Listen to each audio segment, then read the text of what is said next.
Hi hello నేను మీ Harika welcome to our channel Harika facts Telugu. Jammu and Kashmir 2024 శాసనసభ ఎన్నిక ఫలితాల గురించి ఈరోజు మనం టాపిక్ చెప్పుకుందాం. శాసనసభ ఎన్నికలు మొత్తము 90 స్థానాలలో జరిగాయి.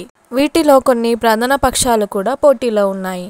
BJP, Jammu and Kashmir people democratic party, Jammu and Kashmir national conference party మధ్య గట్టి పోటీ కనిపించింది. ఇవే కాకుండా ఇండియన్ నేషనల్ కాంగ్రెస్ కొన్ని ప్లేసెస్లో మెయిన్గా లడఖ్లో ఆపోనెంట్ పార్టీగా ఉంది.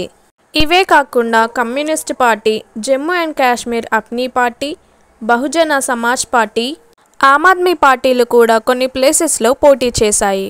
ముఖ్యంగా పుల్వామా డిస్టిక్లో జేకేపీడీపీ అభ్యర్థి మహమ్మద్ ఖలీల్ బాన్ 38.55% ఓట్లు పొందారు. అలాగే జేకేఎన్ అభ్యర్థి 35.13%తో రెండవ ప్లేస్లో ఉన్నారు.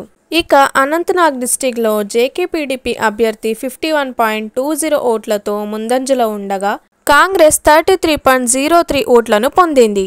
లేహ్ డిస్టిక్లో కాంగ్రెస్ అభ్యర్థి 57.28% సీట్లతో విజయం సాధించగా బీజేపీ అభ్యర్థి 41.34% ఓట్లను పొందింది. ఇక కిష్త్వార్ డిస్టిక్లో బీజేపీ అభ్యర్థి సునీల్ కుమార్ శర్మ 45.37 ఓట్లను సంపాదించగా జేకేఎన్ అభ్యర్థి 40.76%తో సెకండ్ ప్లేస్లో ఉన్నారు. ఈ జమ్మూ అండ్ కాశ్మీర్ 2024లో బీజేపీ పార్టీ ఎన్నికలలో ముందంజలో ఉంది. అంతేకాకుండా ఉదంపూర్ నియోజకవర్గంలో బీజేపీ యొక్క అభ్యర్థులు లీడ్లో ఉన్నారు. ఇవే కాకుండా Jammu and Kashmir national conference party కూడా కొన్ని ప్లేసెస్లో బలంగా పోటీ చేస్తుంది. అలాగే బీజేపీ అండ్ జేకేఎన్సీ మధ్య ప్రధాన పోటీ మారింది.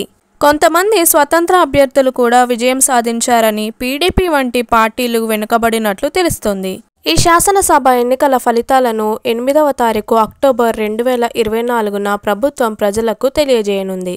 సో ఈ ఎన్నికలలో ఏ పార్టీ గెలవబోతుందో చూసి తెలుసుకోవాలంటే రేపటి వరకు ఎదురు చూడాల్సిందే. ఇదండి ఈరోజు మన వీడియో. అలాగే నా వీడియో కనుక మీకు నచ్చినట్లయితే లైక్, షేర్, సబ్స్క్రైబ్ చేసుకొని పక్కనే ఉన్న గంటని ఆల్లో పెట్టుకోండి. Thank you for watching this video. Signing off.